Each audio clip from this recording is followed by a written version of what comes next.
Welcome to the Unsung Veteran. Today I'm joined by Douglas Katz, an Army veteran and inventor of the Nulu knife. What do you want to talk about? You know what? I'm open, my friend. What I do want to kind of start with is helping out veterans, right? Like I see a lot of I'm older than you. And I see a lot of guys out there. I'm part of a couple of veterans organizations. And I really hope that my story, and I was lucky I never had to be in combat. So for me, there's a lot less healing. But I hope my story can help veterans reconnect because I think seeing, for instance, what happened recently where the VA was going to cut people's benefits and Oh yeah. everybody got together, right? And then that got overturned. That only happens when veterans, old and young, work together. So I love what you're doing because I think there has to be more discussion. There has to be more of a passing of the torch because if we don't, then I think it really opens a soft underbelly for us to lose some of the support that we have out there.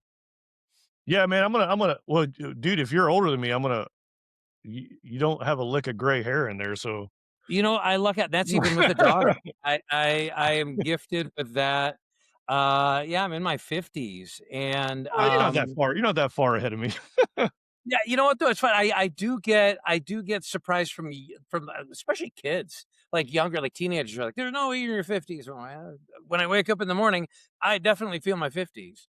I Um, but I oh, go ahead. honestly get it too, man. I I'm turning 45 here soon, so like I said, Oh I'm wow, getting yeah, there. you got good genes too, man.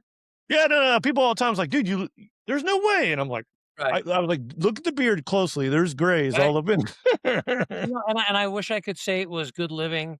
It wasn't until I got a little bit older, but I do think that that plays a part in it. You got to kind of keep moving and keep even with the disabilities. I think it's funny with veterans, especially because you have to walk a fine line, right? Like you don't want to injure yourself more, but you sometimes really have to accept that things don't work the way they used to. And a lot of times, you haven't been a Marine, and I think Marines and Army share that like just getting beat the hell out of us. So, Oh yeah, that's dude. Um, but the other thing is I hope that my experience on the entrepreneurial side can help oh, vets because it took me a long time to get to that. And I went into corporate America when I got out of the Army, 98, right? There was still sort of the unofficial contract between workers and corporations that there was some degree of loyalty, which is gone. And I think, especially for veterans, it's a hard pill to swallow. We complain about the Army or the Marines or whatever service we're in, but generally, it took pretty good care of us, better than I saw in corporate America.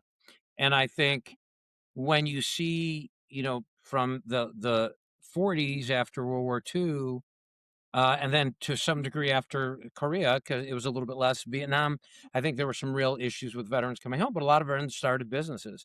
And a lot of mhm. them were the ones who drove innovation and all that. And I'm really, uh, I'm lucky I found I've got ADD on top of everything else, and the Army was great for me for that, right?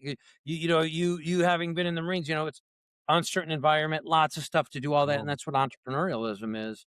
And it's taken me a while to find it, but that's something I also really like to share. And there's a lot of great resources for veterans out there, so it's one thing I always like to talk about because I think veterans forget what they do well when they get out and they're like, "Oh, I can't go start a business." And it's like, "Well, you absolutely can. In fact, you'll probably be better at it than most other people because you know how to complete tasks, you know how to systematize things and all that." mhm. So I really hope that as technology and other things get to a point where it lowers the cost of entry, that we see a rash of veterans joining the workforce as entrepreneurs. And there's great resources for entrepreneurs. A lot of what got me to where I am, and we're far from being successful. We're making good inroads, but at least what I would think in my goals. But there's so many resources out there, and there's so many things that can, anything from starting a podcast. There's help out there to doing things like I did, where I'm getting into it. Pardon me, inventing. Oh, yeah, dude, I definitely want to pick your brain and all that. And to your point, yeah, like people are like, oh, why are you starting a podcast? I was like, well, I just want to talk to veterans. For me, it's like a community thing. It's helping deal with like stress and kind of like I've told like for me, it's a selfish but also helpful thing for me because I can deal with things I haven't dealt with for my 20 years in service, deployments and stuff like that. I can talk about things. I can, you know, help other veterans do the same thing. So it's Totally. something to talk I had a through. podcast for a while when I was in the lending industry. And I was partnered with a financial advisor and insurance broker, and we both worked heavily in the divorce space. And our podcast was, we had two of them. We kind of morphed it. But, what I miss about that was meeting interesting people, right? Yeah. The second iteration of it was really about starting new things, which kinda tied in with the divorce stuff, and we met some really interesting people, some real characters, so I totally get how there's a cathartic aspect of it. You know, I do some writing on Substack, and I find it's the same thing. You know, my kids will be like, "Is anyone reading it?" I'm like, "To some extent, it doesn't matter. Sometimes you just have to get thoughts out and get things Mhm. out, and that helps you then organize it yourself by not trying to just be in that echo chamber, your cranium." Yeah.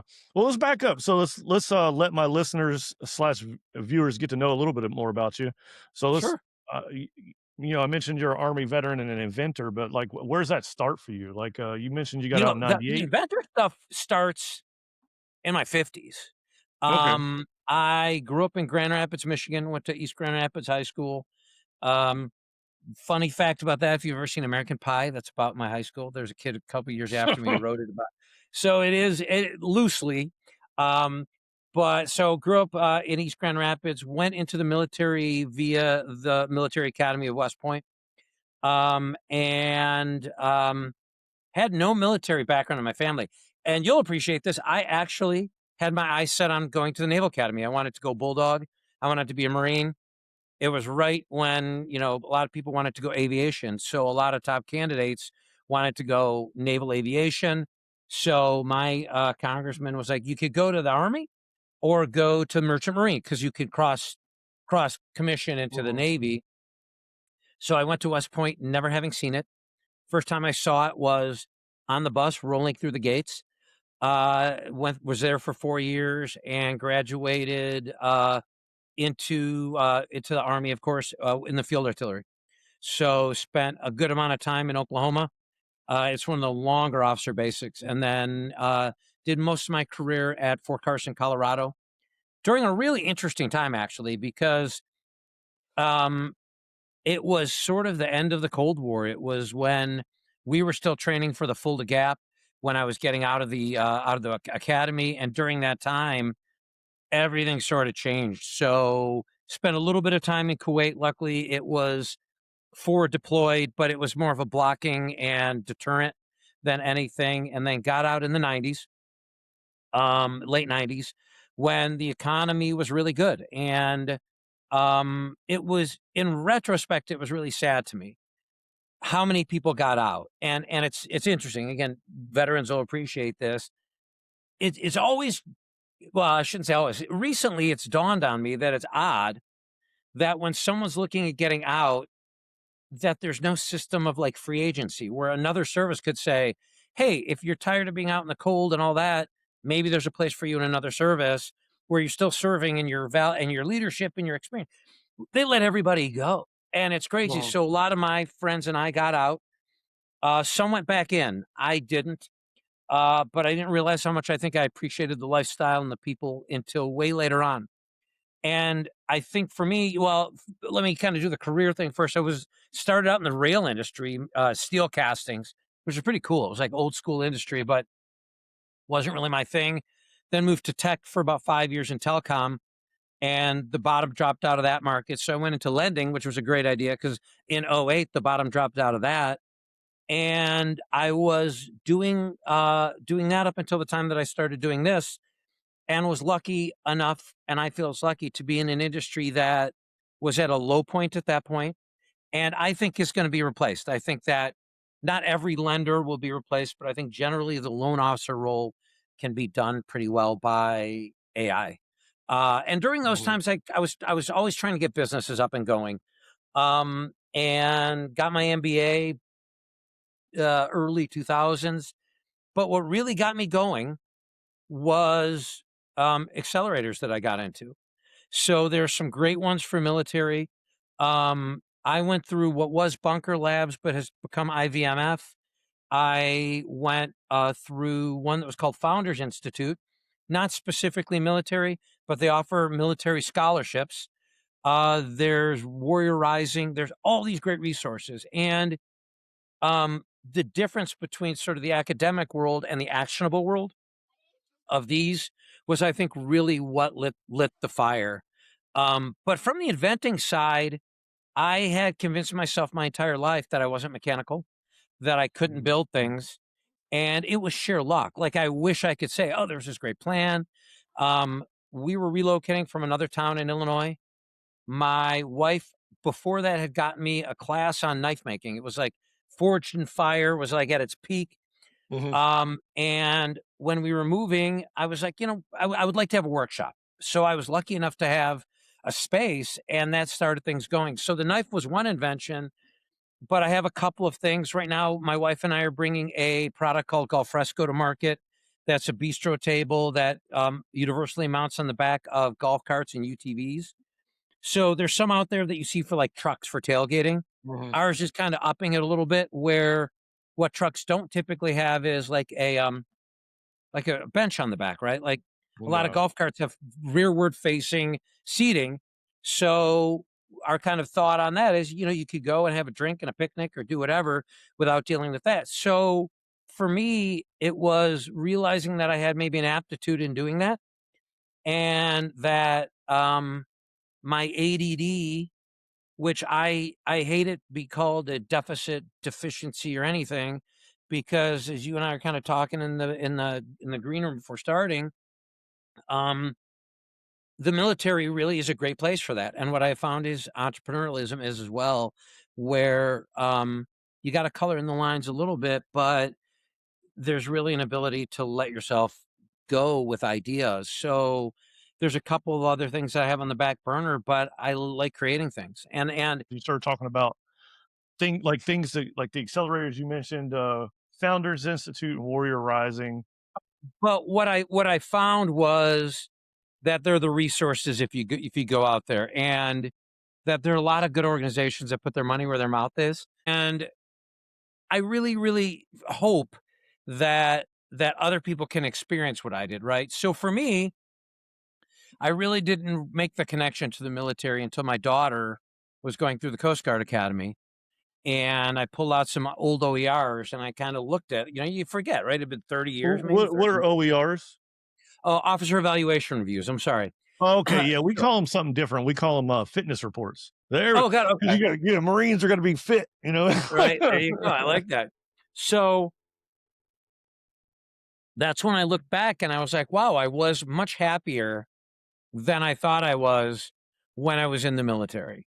And the ability to recapture that and have resources out there to help me do it has been really, really encouraging, and has kind of brought back some of the enjoyment. Like, I'm having more fun now. I feel more self-actualized than I had in a long time, because I think corporate America in a lot of ways has become a wasteland of risk averse, um, from product perspective, but also in leadership, right? Like, I think a lot of times I just felt like the person above me was more worried about not losing their job so that they could pay their mortgage than really moving the ball forward. So it's been an interesting journey, and in fact, I'm starting something else to speak about it a little bit more in the context of what I've learned in adaptive product development, but also what I've learned about my own wiring Mhm. and how to look at it in a different light, and hopefully help some other people figure that out. Because the through line I was talking about was, okay, good OERs, good officer evaluation reviews, were because I was good at that job. And I don't think I ever saw as good. I got good reviews at corporate America, not the same kind. And kind of what we were talking about before, there's all this talent that should either be doing that in the private space, or, like I said before, there should be some kind of free agency where a service says, we're about to lose a great person. You guys got to make a move on him, because if you have personnel needs, this could be a great addition to that particular service. Well, I kind of want to. Well, a lot to go back A on. lot So to I'm unpack. all right, but I want to talk about these OERs. My experience, obviously, fitness reports too similar. I was an enlisted Right. guy, made it to Mass Sergeant while I was in, but doing the whole fitness similar thing. Our officers do the same thing. Um, I have a buddy. So I cheat coded like right before I got out. One of my great friends, Serapio, he called me and was like, "Hey, dude, when are you EASing? I got a job lined up for you." And I went straight into the contracting world, and I Right. work with a bunch of other guys that I served with, as well as other veterans I didn't serve with, and we're all a veteran company. Even the Hmm. CEOs a veteran, former Marine. Yeah. Um, so I don't have the same experience you have with the, what do you call it? You're The lucky, dude. You are well, I super lucky. I do bring it up because one of my best friends who I joined the military with, I had a podcast. I think it was my second episode. My buddy Joe, he was a Marine officer major. He went straight into working for it's either AutoZone or Advanced Auto Parts. I don't know, and I give him crap about which one, but he's like at the corporate level of that. And he said that he had experience writing the fitness reports, writing the officer evaluation reports, Right. and he said that he was like blown away because they had the end of the year reports similar to what you're talking about, and they weren't giving people the proper feedback to improve. So even if they were doing a phenomenal job or even a mediocre job, I find that the military, at least my experience in the Marine Corps, if you're not doing up to par, at least we give you feedback like, hey, this is where you suck, this is where I want to Right. see improvements, and they Right. give you your own rope to hang on, basically. And most of the time, motivators are like, "Oh crap, let me realign and straighten up." And the military forces you to have that really good leadership mentality to not just sit on your hands and go, "Oh, it's going to fix itself." And I do see that in the civilian world where they're just afraid to be um give people like true feedback, like they're going to hurt their feelings. Yeah. Truth is not going to hurt your feelings as long as you do it No. gracefully and not insultingly. And I Right. think to your point, like we shouldn't be losing people. We should give them truth when they're not meeting what we expect of them. Allow them the ability to improve, and if they don't, then they can move on to another job. But I think basically what you're Well, talking about. here's you touch on something interesting that I've got this theory in my head, and so I was in lending for 30 years. I did good in it. It was a mismatch. I never was the top the way other people are because it just didn't mesh the way with my brain that that that worked in a good way. But I stayed in it because it was a good job. I made money, good benefits, and military folks, the ones who did well in the military, right? Like, it's military is like anything. You have some people who are poor performers, but generally, if you were a good or higher performer in the military, you'll do pretty well in the civilian world if you're working in a business atmosphere. That becomes a liability because there is less of a incentive to leave a mismatch. Mhm, So if I could be in lending and make six figures, let's say, mhm. and all of a sudden I look, you go, well, shit, there's a lot of risk over here. You get risk averse because now maybe you have a family, all the things that factor into it. And I think sometimes what I did like about the military is the deliberate aspect of how, like, placement, right? And I didn't respect it as much as I got until I got older and got out and said, "Oh, I get why they put me in that job." But I think there needs to be. You were really fortunate that all those hands were there to pull you in. And the thing that we talked a little bit about the organizations that I'm part of, and I wish there was more of that. And I'm talking on the entrepreneurial level in the beginning, but also in the level of just finding these guys and bringing them in because, you and your colleagues might have been lost had there not been that connection made for that type of opportunity. Well, I speak really heavily, and I got a brother-in-law who's in the Navy. He's coming up. I think he has like 4 or 5 years left. And I speak really heavily of build your network, talk to people that are transitioning, so you can kind of prepare your family and your life for when you're getting out. Because what you think you know might blindside you. I'm still learning. I've only been out for 2.5, almost 3 years. Oh, wow. Um, yeah, I retired in 23, the summer of 23, but. Um, I always say, like, build your community, build your network, you talk to other people, open your mind, stuff, and then be that for somebody else too. Open up and talk to them as well. Because to your point, as good as actually, my dad got out in '87. He was a Marine as well. Okay. And you brought up like there wasn't a really good knowledge base when you got out. He tells me the same thing. He's like, and my dad got out and became a meat cutter at Kroger's. And I'm not saying that to like, I mean, he fed us. We had a house over, we had a roof over our Mhm, heads. mhm. Uh, he did the same job in the military that I do. We had the same MOS, funny enough. But because of lack of knowing what to do, the skill set he came out, he, just went out and started working. Right, Education wasn't as good then. He didn't have as good a community of people, helping him out. And where it's different now, it's like now you're required to go to like a week long class, at least for the Marine Corps. It's like a tap, they call it TAPS, like it's right. like the transition assistance program or Yeah, something like that. You're required to do that. It helps, kind of give you an idea of like write down all this so I can start preparing for it right. if you're smart.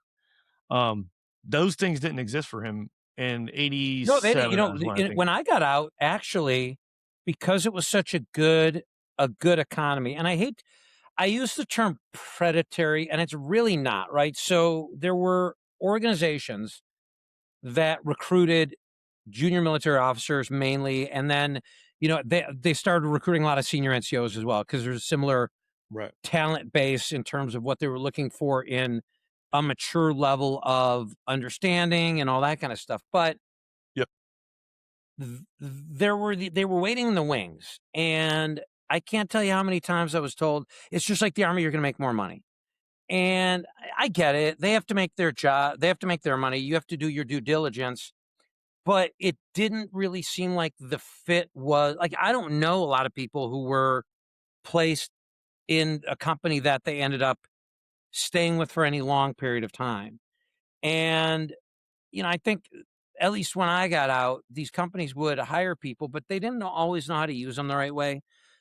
GE was really good at it. Home Depot was really good at it. Well, There were a couple, but genuinely, like the company I went to, they're like, okay, they actually worked with GE rail car, and we provided the parts for GE rail car because they put the rail cars together and lease them out. But the company I went to was like, okay, great, we got a military guy, we got this West Pointer, and they had me sending faxes, and I'm like, hey, it's not that it's beneath me, I'll do whatever, but you know, and I was getting paid well to do it, but the guy in charge didn't look and go, okay, wow, this guy went to Kuwait, what did a couple NTC rotations.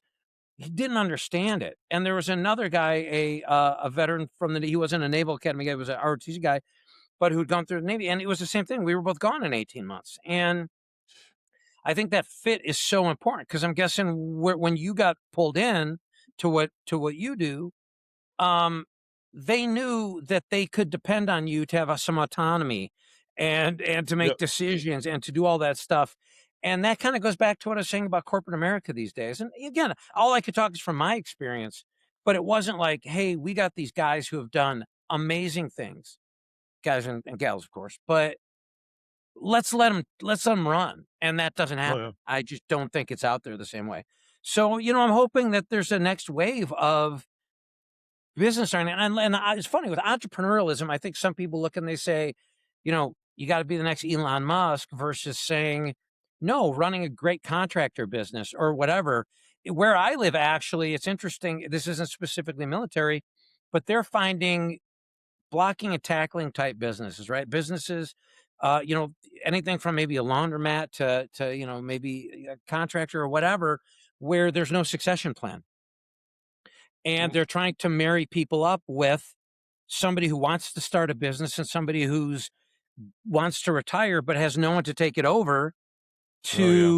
to get that going. And that's the kind of thing where I think military guys would do great I actually have because seen a lot of websites that offer, because I'll be online, and again, I'll be honest with you, I love what I do with my current job, but to your point, like I am always trying to reinvent myself or relearn a new skill or um, you know, not because I'm not happy with it, but it's just I feel like, like you said, the ADD mind of I gotta yeah, I got to do something else.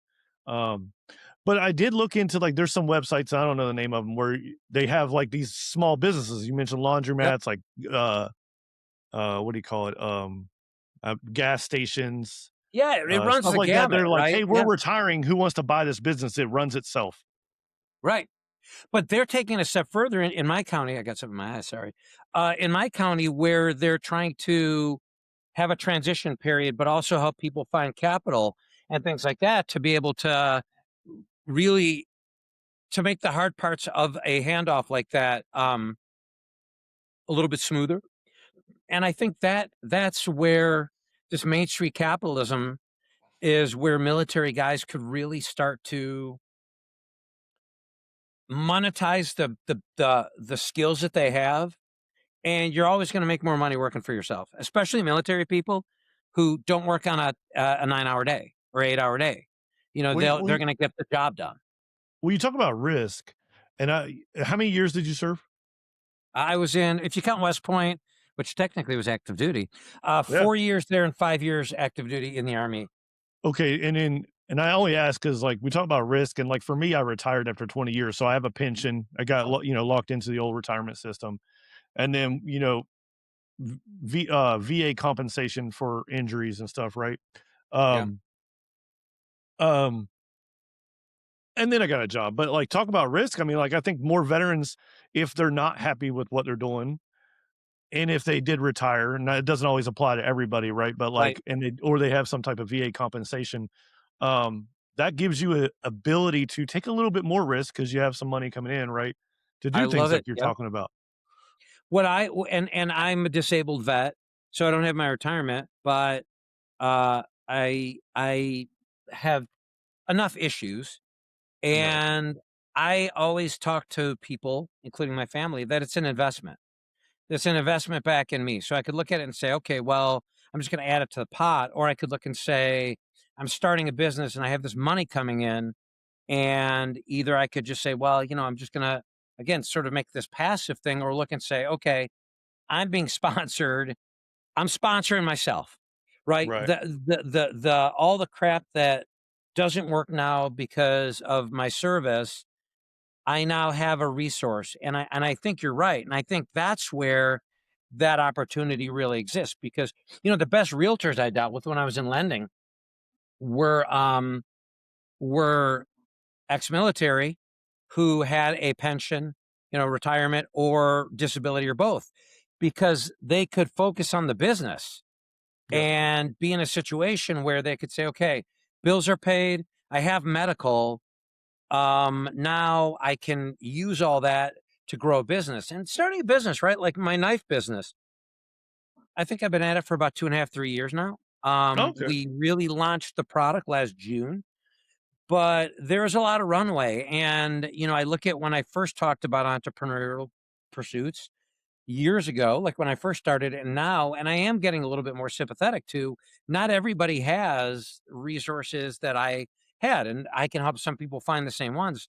But I think the future will, like, there'll be a lot of prosperity for vets if they can figure it out. And unfortunately, there's also a lot of baggage that people have that sometimes makes it hard. The trauma that people have seen in battle, which I was Yeah. fortunate to not have to have dealt with, can sometimes be a very, very difficult thing to balance while you're trying to run a business because right? You're Yeah. working and doing a podcast. I remember when I was doing a podcast, it was finding guests and doing this and doing it was like, holy crap, this is a lot of work.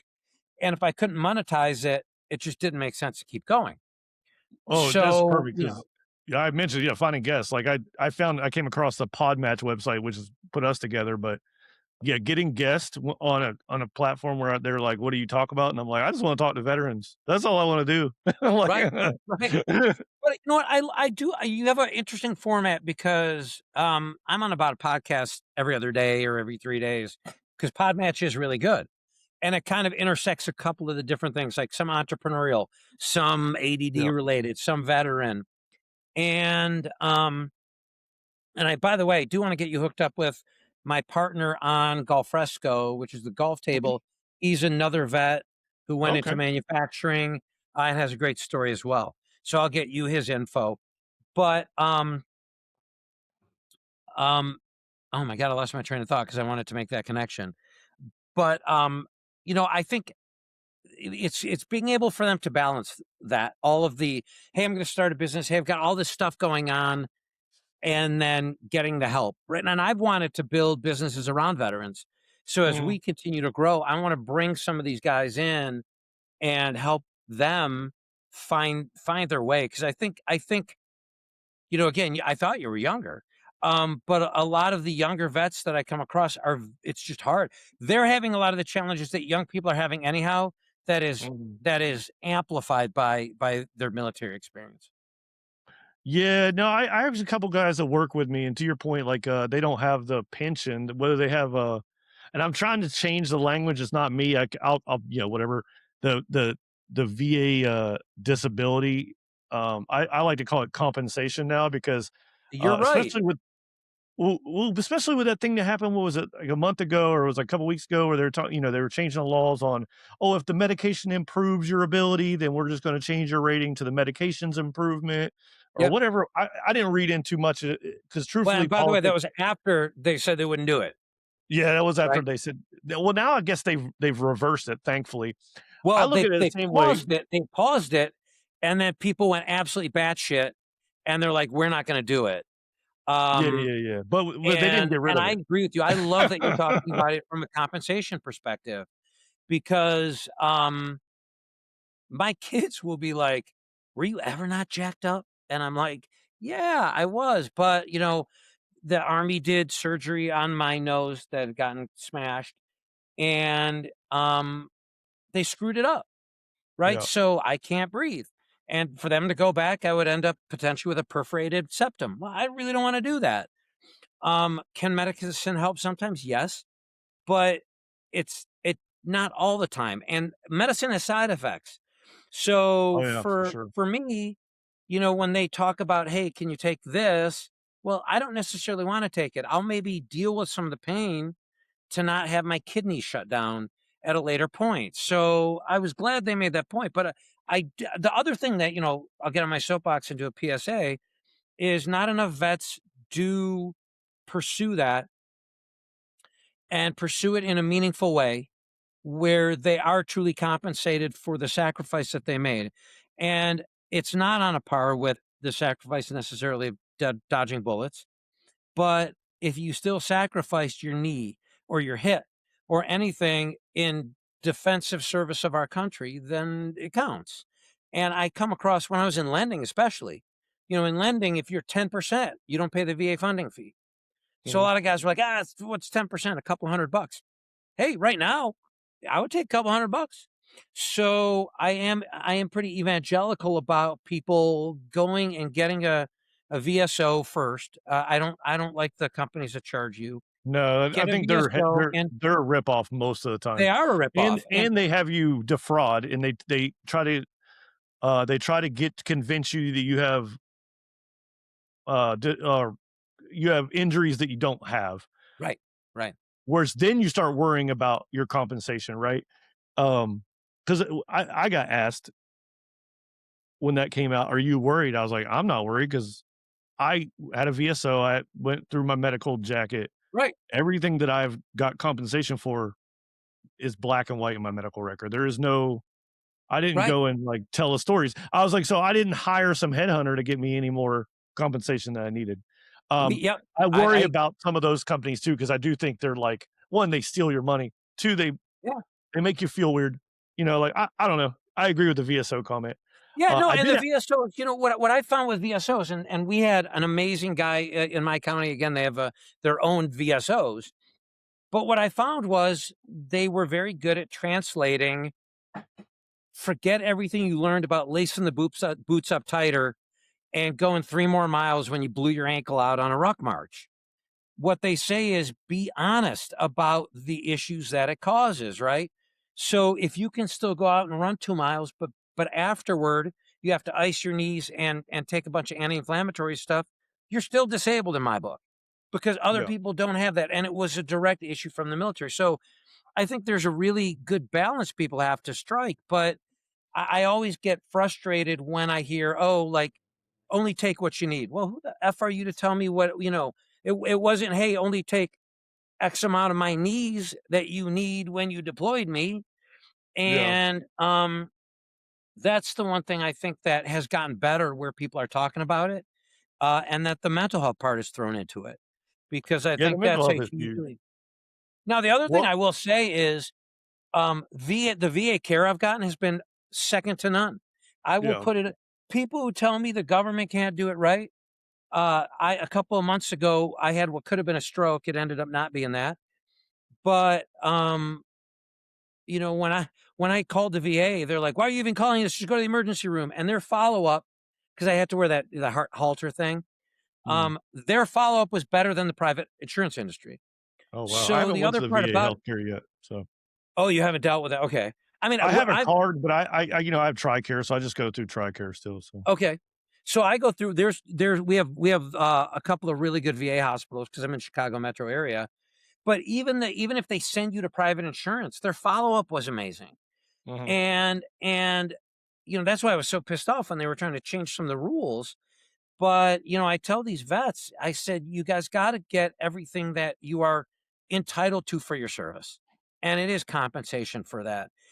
Mm, And it's a small percentage. One of the things that's really interesting when I hear, um, non-veteran community go after veterans, and, I'm gonna go down a weird rabbit hole, but it's gonna make sense. So in Illinois, that gets a lot of bad rap, blue state stuff, whatever, but Illinois's got some of the best veteran benefits of any state. And in Illinois, if you are 75% or 70% or more, no 75, of course, 70% or more disabled, you don't pay real estate taxes. mhm. And sometimes there's some complaint about it. Oh, well, why? And they recently changed it, which makes sense, where there's a cap. Like, okay, at a certain point, it becomes ridiculous. You get a $10 million house, they shouldn't be Right. paying all your taxes. But anytime I hear that, and as part of what was going on at one point where it wasn't a cap, it was a cliff, where if your value got too high, you lost the benefit. So I did a letter writing to all the different people in, all the different veteran lawmakers in Illinois. And there was one really good one. My own didn't want to touch it. Both of them were veterans. I was irate about it.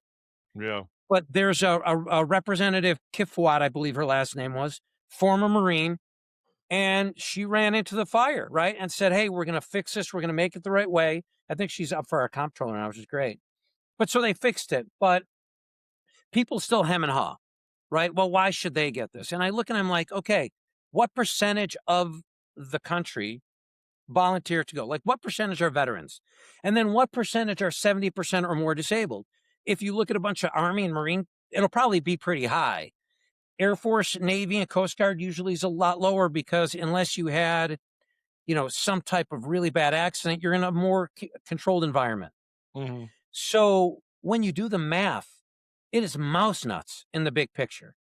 So Oh, that's yeah. when I get upset about some of these, some of the stuff where you hear about non-veterans talking about, hey, it's a draw on the economy, or, the budget or whatever. When you look at the actual numbers, it's a really small percentage. And it's a percentage of people who signed on the dotted line. Everybody serving right now who's involved with what's going on in Iran, whether they like it or believe in it or not, they're doing their jobs.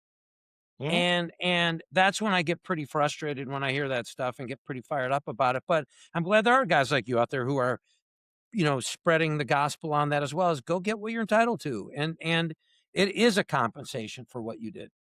Well, I'm just trying to change the language because um well, not only what was in the news, and I didn't come up with the idea. I don't wanna take Right. credit for it, but I think it's good to as veterans, maybe we change the way we talk about it. I had this so I go to church quite a bit, and I go to church group on Wednesdays, and I was sitting at church, and I made this joke because we had this, like, one comfy chair in our church group. It's like this leather plush chair, Mhm. and, I usually let the older guys sit in. We got some guys in their 70s and stuff like that, Right. Right. and, I got there early one day, and I was like, and it was the only chair available. So I was like, ooh, I made a joke. I was like, I get to sit in a comfy chair. I was like, look at me, disabled me sitting in a comfy chair. I was talking to myself, didn't think anything of it. And another guy, not a veteran, was like, "What do you mean you're disabled?" And I was like, "Oh, it's a joke, man." He's like, "Well, are you disabled?" I was like, "I got VA disability." And he's like, "But you have a job." And I was like, "Yeah." And he's like, "Well, how could you be disabled to have a job?" I was like, "2 things I'm can blown away. exist." I'm blown away that that happened in church. I'm blown away that happened in church. But you bring up an interesting point because um, I rarely run anymore. Again, my knees hurt, but like Yeah. there's a turkey trot in my town, and I just don't participate because I don't necessarily want to have that dialogue. But what's crazy is if I had one leg and I had like one of the blade setups, I could go run and people would say, "Oh wow, that disabled guy's doing amazing." But if your legs, if you haven't had an amputation, but after running, let's say 2 miles, again, as I said, you're icing your knees, you have to walk up steps backwards, that kind of stuff. That doesn't count the same way. And it's really weird. And it touches, one of the interesting things with the device I designed, we're talking about disability, and it was fortuitous. I designed it for me. And Mhm, what's crazy is the issues that I have upper body are not service connected. The issues were caused in part by my time in the military, but my lower body issues were ones that were service connected where they can say, you went on profile that day or you went to the doctor and we have a record. But if, a shoulder or elbow thing happen, if there's no record, it's not service connected. But mhm, I designed it around my own needs. And we ran into a challenge where when I was going through bunker labs at that time, we were trying to, as a team, figure out the market size. And when you talk about disabled, it's really hard to do it because what you and I are talking about now is disability being binary. You're mhm, either disabled or not. And so I started playing around with AI a little bit, ideating with it to say, are we looking at this wrong? Like, should we be looking at how do symptoms manifest in sort of a nexus, and what does that really mean? And I don't know how they do things in the Marines. I'm guessing it was pretty similar, but in the Army, if you had a task to do, success or failure was task condition standards. What task are you doing under what conditions to what standard, pass or fail? mhm. But when you look at it that way, you're not evaluated on a job. It's what tasks make up that job and what are you able to do or not do. So we actually developed an entire model around what we call the ability curve, saying, hey, you know what? You will enter different phases of ability or disability throughout your life. And generally, Mother Nature and Father Time win. So it's, as you're younger, when you're a child, you functionally disabled to do adult tasks. You're not Right. disabled, but you're not as strong, dexterous, or coordinated as an adult. And you will lose that over time as well.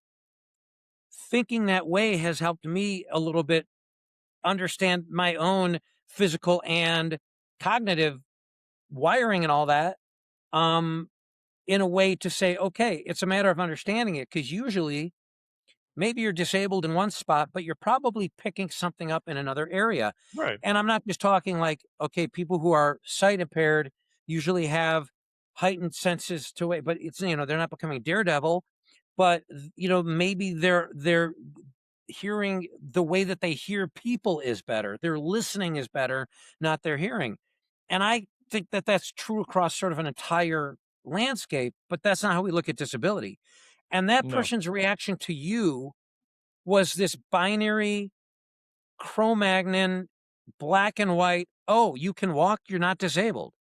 As opposed, but meanwhile, the person who can walk, who maybe again has an artificial limb, and you may have pretty similar profiles of what you can and cannot do, but someone looks and says, "Oh, you still have your leg, you're not disabled."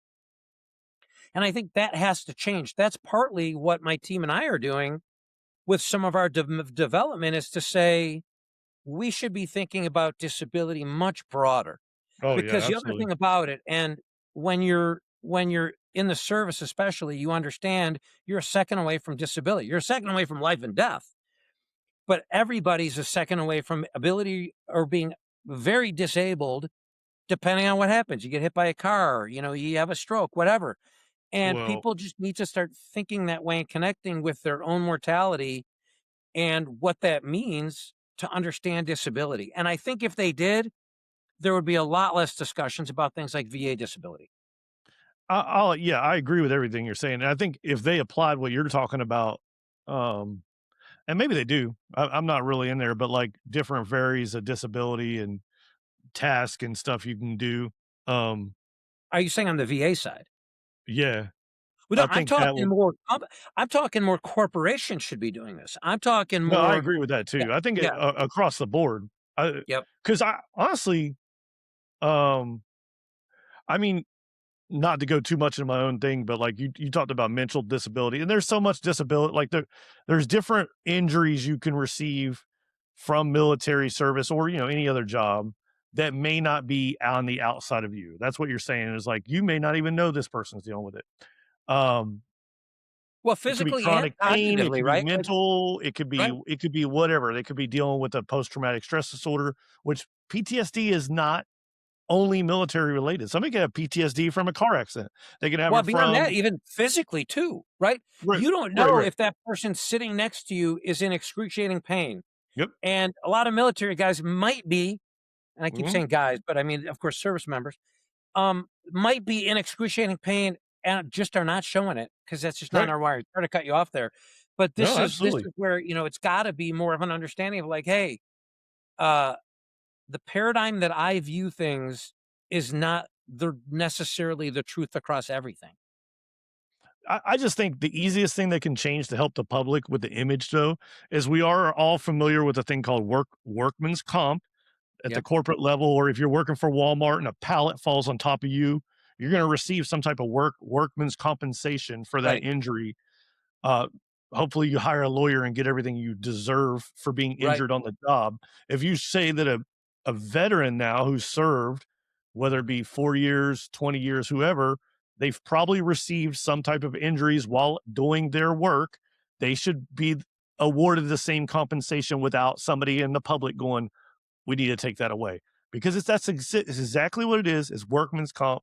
Yes, we have a disability rating to rate our amount of injuries, but it's workman's compensation at the end of Yeah. the You day. know what made this is funny. This is totally non sequitur, but it's funny where it's again an issue of the government looking in the wrong place sometimes when they're talking about ratings.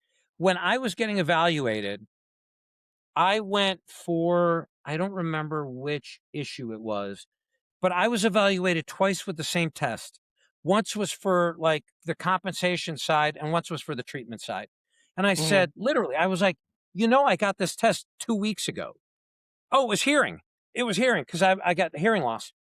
And Oh, they were yeah, me like, too. "Yes, but there are 2 different paths, and they each have their own evaluation thing." And I'm thinking to myself, they're worried about me being another 10% when they're paying outside vendors twice for the same test. Yeah, they So don't this share is the where information. Yeah, what's that?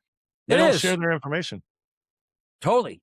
Totally. And that's where sometimes where I'm like, they're looking the wrong place for waste. They're blaming the veterans when it's the people who are benefiting who are probably the ones, and I'm not saying they're committing fraud, but they're taking advantage of every opportunity to potentially build a government for their services. So Mhm. somebody within the VA is going, well, wait, why aren't they going? This all has to be brought together. Again, it was a while ago, and maybe they've gotten their act together. But sometimes I think that it's just chasing the wrong thing. But I am encouraged when I was in lending, it really gave me a good opportunity because I did a lot of VA loans to tell these guys, go get evaluated. And now if I was getting evaluated now, what I would do is I would take I would download my record and I'd put it in AI first before I even went to a Mhm. VSO. And I would say, or first I would create a super prompt and I would I actually say, got a really sweet prompt I've made for something similar to that. I do a lot of AI stuff. I'm a nerd with it, so. I'm nerding out on that shit. But what I would do is that first and have then an understanding because then when you go to VSO, you're at least sort of in connection with like, okay, I'm going to be talking the same language. And this is where, you know, when I when I hear about the horrors of AI, I look and I'm saying they're always talking about the over-resourced areas where people are losing jobs instead of the under-resourced areas where it provides a battlefield multiplier. And that's I don't that's a whole nother show. Yeah, well, But no, the I'm AI, the actually horror of the AI. I could do it on a practical thing. So my son, I homeschool my son. We do like a Christian, he's in classical conversation with like a Christian homeschool group. And okay. beginning of this year, I remember I was talking to his tutor, and she was like, "I don't want your kids using AI." And I was like, "Yeah, no, no, I was like, let me pick your brain about that." And I want to apply this to all things and talk to the corporate world as well. I was like, "Let me pick your brain on that." I was like, "Do you don't want him to use it as a tool, or do you don't want him to use it to cheat?"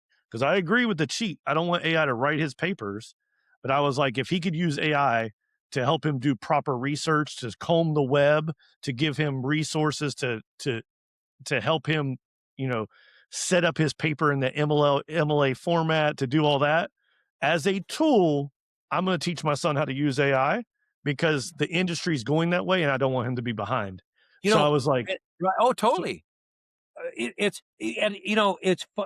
what one thing that I've started doing with it when I finally figured out like what's really the secret is like not having a boundary, right? right, And I wish I had stuff like this years ago, and even in the military, to be able because when I was like an S2, like, hey, what direction do you think they're going to come for? Like, just your ability to analyze would be so super accelerated that you would be able right, to I'm sure they already have that stuff. But what I'm finding is like weird things where I'm using it like for our product, which has a very, very technical sale. If I can get in front of people, I'll sell 30 of them. When they see it online, it's harder to make the connection. So I've homebrewed and I'm betaing an AI tool to help people understand their individual use case, like how it mhm, will help them. So I can get their symptomatic profile and then it can come back and say, okay, here's how you want to use it and all that kind of stuff. But to do that, I was like, all right, what I want you to do is interview me because I don't mhm, know what I want. So I had it give me a battery of questions and it did it like I use GBT. I think I'm switching over to Claude, which I don't know. I haven't used the voice, the exchange kind of that thing, but that opened up a whole thing. I was even thinking, and I haven't tried this, I make whenever my kids have to do a presentation, I make them do it in front of me and I rip them a new mhm, one and they've become very poised. But for somebody who was going to do a presentation, if you had it set up where it was listening and you're doing your presentation and then gave you auditory feedback, right? It was saying, here's how I would do this, here's how I would do that. That kind of thing is huge. So this is where I agree with you. There is just people are looking in the wrong place. They're in the same, this I'm gonna date myself, right? They're the CD that's got the scratch on it where it's skipping as opposed to looking and saying, well, wait a minute. And with the AI tool that I'm building, part of the reason I'm building it is the adaptive space is hugely under resourced. So man, adaptive programs, we Paralyzed Veterans of America have some that they're lending out to people. Um, we're working with a lot of organizations, but I've never met organizations like that. They're like, "Oh, yeah, we have extra time, money, and resources." So yeah. what I'm trying to do with AI now is say, how can I put resources in their pocket? Yes, will it benefit me? Yes, but that doesn't mean it can't be a win-win.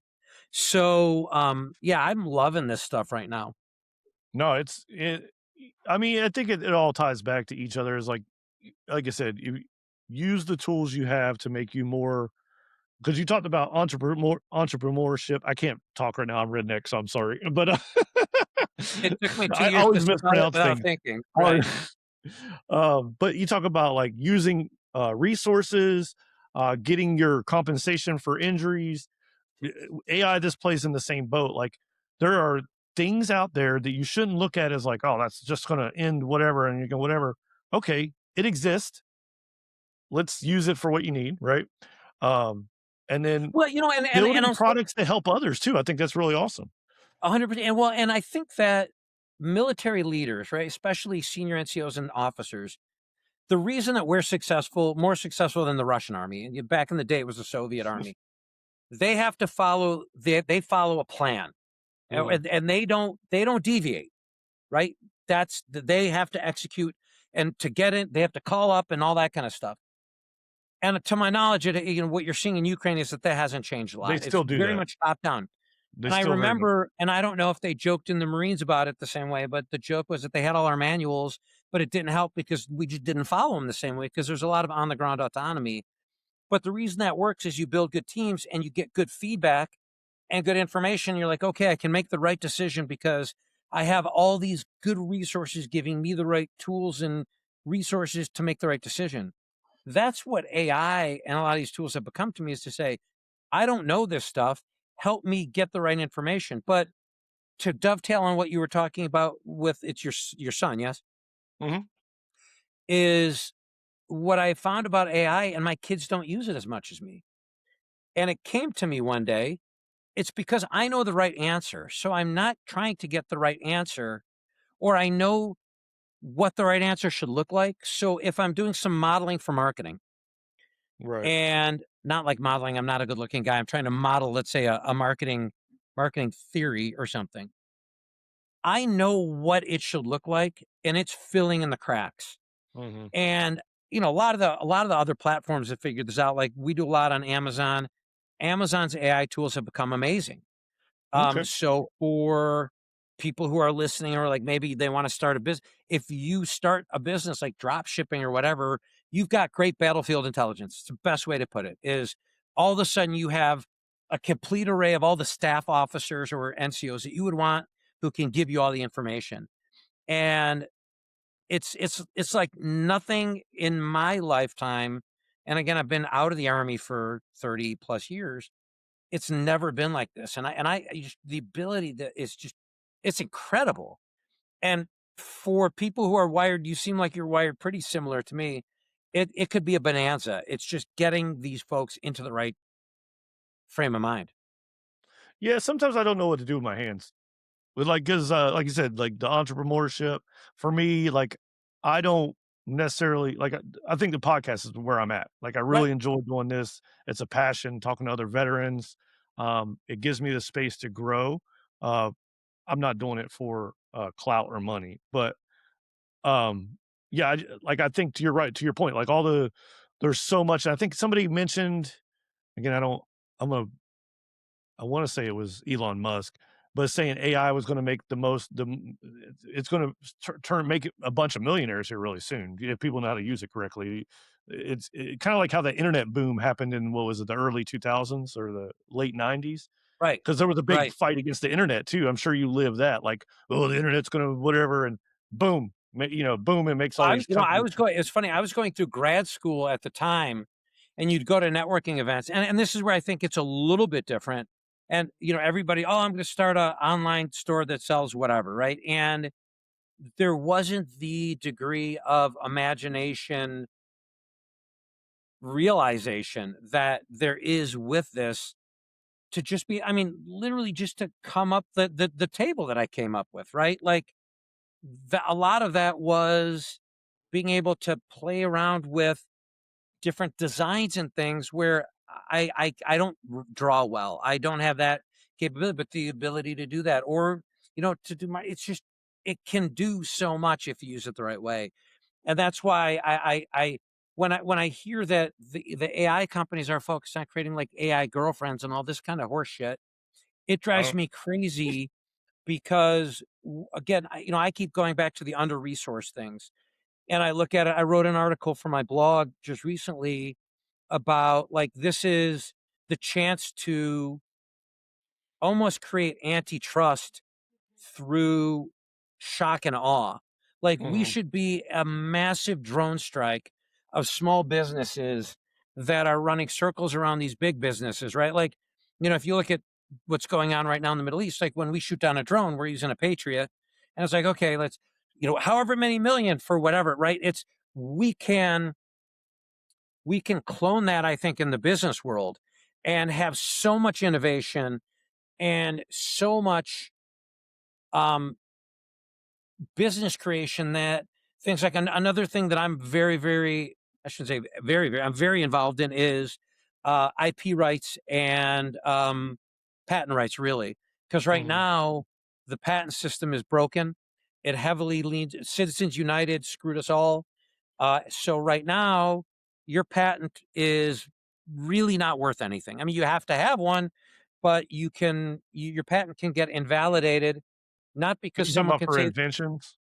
"What? No, yeah, it's not." Yeah, well, for inventions or anything, I mean, you can patent code and things like Right. that, but the issue is, someone can come in and say, not that they came up with it first, that it's obvious, right? Well, no, it's Mm. obvious after I came up with it, but right now, the issue is nobody knows that this is the problem. I was fortunate.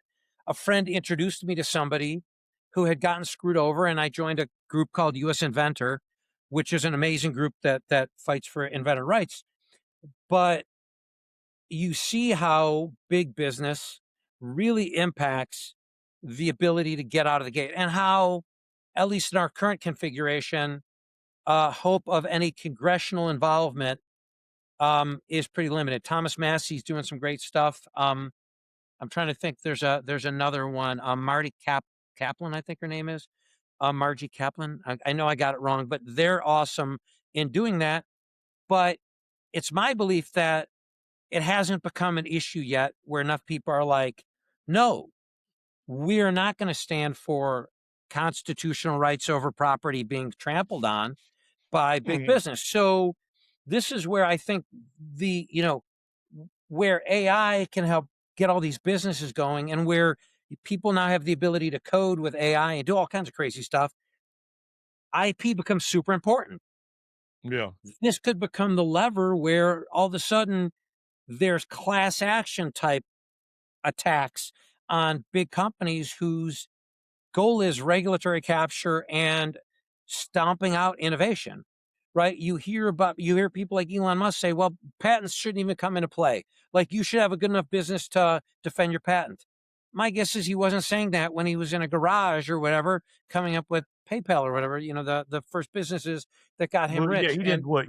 PayPal with eBay, right? He sold to yeah, eBay or something like that. yeah, so the scales need to be balanced, and that's where I see what this is in a lot of ways. And again, I'll go back to the veteran thing. I see veterans as being strategic thinkers who can see this and say, "Oh, I know where the white space is. This is asymmetric warfare against a slow moving, risk averse enemy, and I can win that Yeah. war." Well, yeah, so I think you brought up and I like what you brought up because it brings up a history. Like, I was studying this, and I think you're right. I didn't look at it in your perspective before, but I was looking into it a little back, and if you look at what's going on with the conflicts and like you said, we're spending hundreds of millions of dollars on a single missile or whatever it is, Yep. and now they got drones that do similar things that you could buy off Walmart or whatever thing. But I think the small so that was based off of the industrial complex after what was it, World War II? Yep. Like when we started going to, Well, and bigger especially companies. Cold War when we were trying to outspend the Soviets. Right, but we went away from, like, the American, made model and all these small businesses. Because prior to that, everything was American made. We had, like in just like capitalism was great. If you had a good product, it survived, and now it's just like there's not competition, but they're kinda getting back to that. I've seen it with some companies. I think there was one I don't know if you're familiar with the military company called Anduril. They're doing a lot of stuff with UASs and small Yeah, stuff you know like that. what? Yeah, there was a great podcast today. I'm a big Prof G fan, so I listen to a Mhm. lot of stuff on his. He's got like several now, but there's a daily one, and his co-host Ed Elson had some guys talking about that today, where they were talking about, Yeah, and they're doing a um, lot of AI stuff too, a lot of stuff like that, but what they're doing is they're not trying to go to China, Taiwan, all these other places to right. buy these chips because we're talking about AI, you need a lot of computer stuff. They're going back to the model of like, "Hey, let's make it here in America. We Well, have all the and resources and also stuff like that." distributed, right? It's like anything else. You just do not want single source. Like, it's just not the way, for instance, we had to source our knife out of China. We couldn't make it cheaply enough in the US to be at a price point where the people who need it can afford it. And we're always looking for other options. But when the tariff thing stuff happened, we got really, about like anybody else, but we had to react because our supply chain was set up in a way that it's hard to pivot. And that's a lot of, frankly, we trained the Chinese to manufacture at cost and speed that is hard to copy. But I think that as the demand increases, right? So as you do have more people who are able to say, well, wait a minute, I'm a smart guy and I can create a product, but I don't know how to do marketing and I don't know how to analyze my sales numbers and all that. Well, there are now tools to do that. And if you're inquisitive, and I don't want to say smart enough to say, well, wait a minute, I can use AI to help code stuff in Python to create the tools that I need. Now I can fill in the gaps with what I'm doing. And if we can do that and more businesses can form, then the number of people who have skin in the game for antitrust regulations where big business doesn't have the upper hand, um, IP, IP protection, capital going to small business, all those things then become important because more people want it. The challenge is right now, more people are worried about their 9 to 5 job and are white knuckled waiting maybe for AI to take that job than to say, well, wait a minute, there's some opportunity here to do it. And again, not everybody is an entrepreneur, but if we can fertilize and nurture these entrepreneurs, those are the small businesses where AI won't replace you because you're usually a more integral part of that organization because institutional knowledge can be integrated into how AI works, but you still need someone to look and go, yeah, that's the right or wrong answer. So, hopefully we'll figure it out. But I just think everybody's talking about the same thing. And I don't, at least from an entrepreneurial perspective, I think in terms of things like surveillance and all, it's a whole different conversation. But in terms Mhm. of productivity and job displacement, I just think there's not enough optimism in what we do well as a country, and that's innovate. We're bigger risk takers than any other country. That's why capital used to be here, and big business has done a great job of crushing that. Yeah. 'Cause I mean, because I'm on a veteran podcast, I am gonna go back and say what you said or, like, pull a string on what you did say. And I completely agree with you. I think why veterans are so good in the business world, or at least for what I've seen from it, um, and you mentioned, like, they could see a problem and attack it at different angles. I think that's the thing is oftentimes we're given the leeway, young NCOs can't speak for the Army, I know the Marines, we have really great NCO corps, but I know the Army has a great NCO corps as well as officers. But oftentimes we're given a mission, we have our SOPs and all that stuff. But when the battlefield changes, you have to step up and figure out another way to do it. You apply that to everyday life, whether it be entrepreneurship, like business, whatever, you become a very key part of that. And like you said, if somebody's not using you correctly, they're probably not using that tool that they have. They didn't even realize this guy's really good at, you're right. adapting. Well, that was, I would say, some of the accelerators, some of the good thing that they taught is pivoting, Right. right? And that I think veterans get amnesia, right? Where they're like, wait, it's not like I've done this before, right? So they're like, well, wait a minute. If my business isn't going according to the plan I came up with, it's a failure. I should pop smoke and go Mhm. do something else. As opposed to looking and going, well, wait a minute. Where can I pivot? Okay, I'm on this avenue of approach. That's not working. Let's go this way. Having the eyes and ears out there and having the reconnaissance done so that you know where you can pivot and have a plan B. And they forget that. So Mhm. they get into business and they're like, oh, my plan isn't working. I'm a failure. Uh, and I think, and the other thing, and I'm sure the Marines are the same way, you weren't afraid of failure. If failure meant people died, of course. But if you're training, hey, try something new. What's the worst that can happen? Um, Oftentimes and I in think training, we celebrate a failure in training. totally. We celebrate it because then you learn, and that's when you learn and you can actually, okay, what did you think going in? What assumptions did you have? Yeah, What did you not the only what did you failure is a not think failure not about? to learn. Yep. Yeah, yeah. We always saw failure as a win during training, obviously. Yeah. Well, and again, everything is a learning lab, and that's where I think that the veterans do get amnesia, right? So what you're talking about, that pivoting, um, that's like when I returned to a chaotic world of entrepreneurialism, I lost weight, all the issues that I had working a regular job went away, and I was healthier, happier, right? And people are like, Mhm. "Well, that's crazy." Well, no, it's not, because I think that those 2 communities draw the same kind of people. And, Right. even when just the shit is hitting the fan, and most people would say, "I'm done."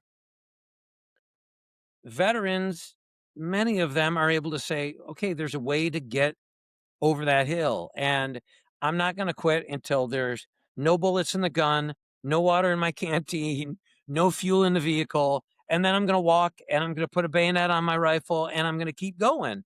And that's that attitude that not enough veterans get rewarded for, because at one point I was in high net worth banking, and the people who make money in this world are one of really 2. I said 2, I'll say 2 instead of 2. 2 high paid professionals, lawyers, doctors, all of those folks. I'll say 3, actually. High level executives in big companies and entrepreneurs, the people who own the business. Mhm. Because if you're not if there's no middleman in between, you're making the money. And I just think not enough veterans value that or know how to value it in a way that is meaningful to get them to say, "Okay, I'll give this a shot," especially if they have the resources we were talking about before. Man, that's a great ending point, and I think it is, definitely getting into the resource. What I like to do before I end the show, though, is give you one last opportunity to talk about your last word on the subject of what we covered or how you wanna leave the conversation. So What I'll I go would ahead say and is this is I when I look at success, and I love that you talked about the structure of the military, because the one thing you didn't talk about, and I know the Marines and the Army are more this way than others. I ate with my guys, I sweated with them, I bled with them, and there was that connection. And Mhm. I love the NCO officer relationship of, it was our team, it was our platoon, it was our battery. And I knew that they were as connected as I was to it, and I knew they would keep me out of trouble. I would always ask my NCO before I made a material decision, "Hey, what do you think here?" Right? And they would keep you out of trouble. And I think that that was a really unique thing that I would love to see more people bring to business. Mhm. Um, when we talk about these younger entrepreneurs, the other thing about all my companies is we're all over 50. And when you're talking about bringing all this stuff together, I would love to be able to pay forward what I have gotten, because what I'm getting at with the team thing is never has my success been singular. It's been a component of it, but my successes have been on the shoulders of and are a direct result of the people who either believed in me, supported me, or just kept me out of trouble. Yeah. And when I got successful as an entrepreneur was when I stopped thinking about how people view the military and corporate, right? I would look and say, "Oh, they look and they're like, oh, he's a military guy. He's got his shit together and he's, all these things." And I'm like, "Okay, so I've got to fill this role that I think people want to see." And that might have just been my bailiwick. But once I stopped and said, "Wait a minute, I was best in the military when it was like, okay, all of the people who were with me, I brought them along for that ride." And being an over 50 guy and seeing how well my team works together, I would encourage any of the listeners out there, if they need help, reach out to guys like me so that I can pay it forward, because my military career, my corporate career, and definitely my entrepreneurial career has been people helping me out. And I would be a real shit to not help out the people who are coming behind me, because it's not about lifting the ladder. It's doing what people did for you and said, "Come work for me." And, I don't want you to have to deal with the way that the real world is. You can have that world that you had before. So that's kind of, I think, a good ending. Lastly, let me Thank you for your service. I really appreciate it. And yeah, the message you shared today, hopefully it gets out to somebody and they can, you know, check it, like, it come and find you, but also building that community, like reach out to other veterans that have done it, they've walked that line, and then provide it, pay it back forward too. So I agree with all those things, man. Thank you. This has been the Unsung Veteran. It's been a pleasure. Pleasure. Thank you very much for having me on, John.